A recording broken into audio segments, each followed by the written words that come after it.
The jungle lay silent that morning, unnervingly still, as if it had forgotten how to breathe.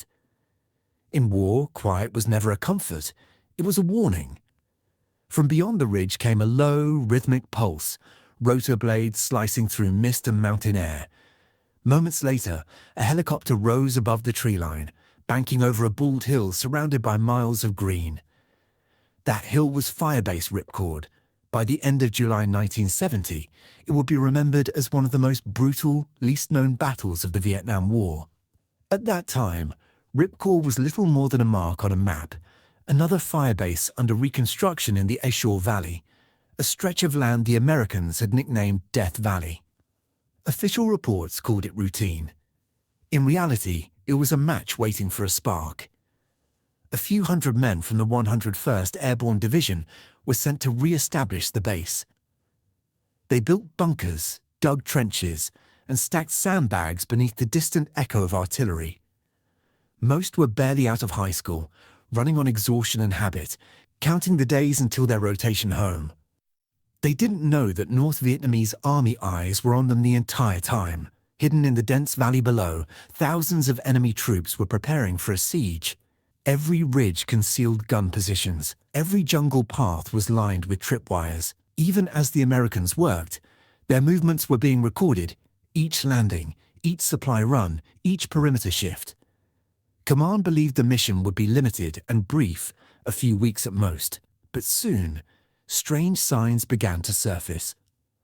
Radio intercepts revealed unusual patterns.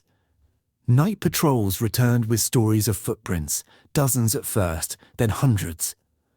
On the 10th night, a single flare rose into the sky, red and white light shimmering across the valley. It drifted down slowly, then vanished. At dawn, one soldier finally said what everyone had begun to suspect. "We're being watched." Ripcord was no longer just an outpost, it was a target. The first shell landed shortly after sunrise, one sharp explosion that shattered the morning calm. Then another. Then dozens more. In seconds, the hill erupted under a barrage of mortar and rocket fire. Explosions crept up the slopes like thunder marching uphill. Men dove for half-finished bunkers, choking on dust and smoke. The sky went black with debris. Across the valley, enemy artillery batteries fired in perfect rhythm. They had spent weeks preparing for this exact moment. Every trajectory had been plotted, every gun zeroed in. Medics hauled the wounded into foxholes, their ears ringing from the blasts. Machine gunners sprayed the tree line blindly, firing at an unseen enemy. Helicopters tried to break through the smoke with supplies and ammunition. The first made it. The second didn't. Tracers caught its tail, and it spun out of control, bursting into flames before it hit the ground. From that moment on, Ripcord was cut off. 200 men faced an enemy 10 times their number. The jungle glowed orange from explosions. The air hung heavy with dust, diesel, and blood. Every call for reinforcements was met with silence or static. Every helicopter that approached was torn apart before it could land. Still, no one talked about retreat. The 101st had its reputation and its pride. They dug in deeper, fired until their barrels glowed red, and waited for the next assault.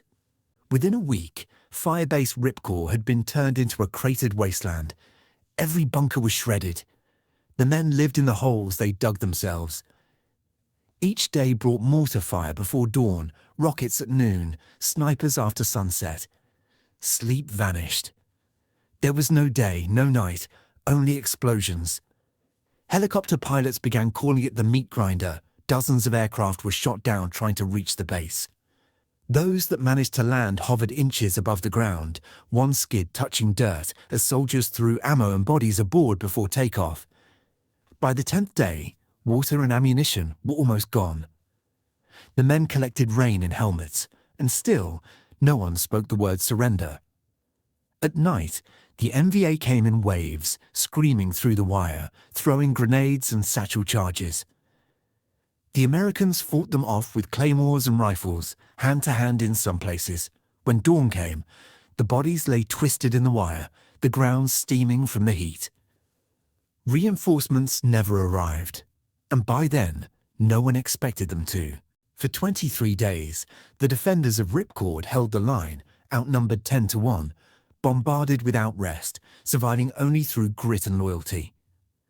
They had long since accepted what most refused to say aloud. They were already in hell. But they weren't going to give up. By the third week, Ripcord had become a scar on the earth. The once green hill was now blackened, stripped of trees, and drowned in smoke. Those still standing were ghosts of themselves, hollow-eyed, filthy, running on adrenaline and instinct.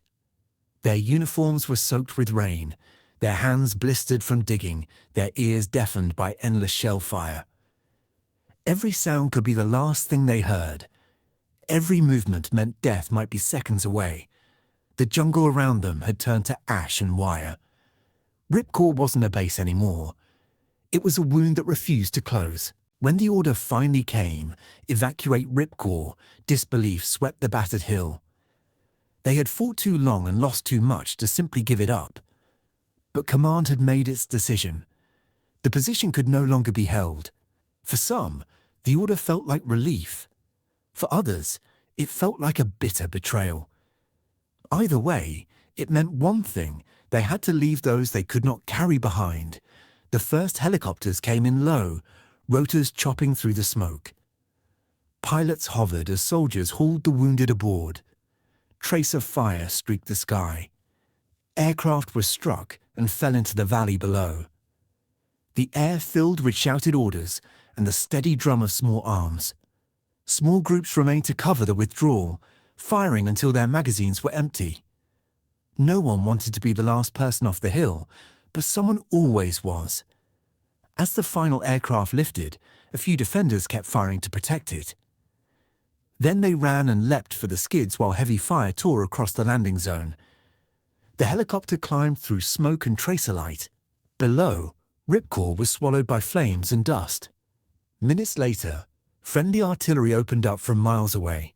Every available battery fired on the hill. The ground shook for hours. When it was over, there was nothing left of the base. No bunkers, no sandbags, no trace of the outpost.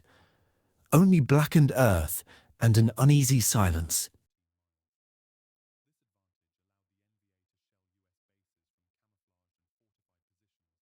When the sounds of battle faded, the hill known as Ripcord fell quiet. What had once been a busy outpost was now still, its purpose complete. In the days that followed, units were withdrawn and the area returned to silence. Records show that the mission had demanded enormous effort and endurance from everyone involved. Though little was said about it at the time, the experience left a lasting impression on those who served there. For them, Ripcord became more than a name. It was a symbol of dedication and resilience in one of the most demanding environments of the war. Even after the base itself was gone, its story continued in memories, journals, and quiet conversations among veterans. Ripcord remains a reminder of how determination and unity can endure through even the hardest moments.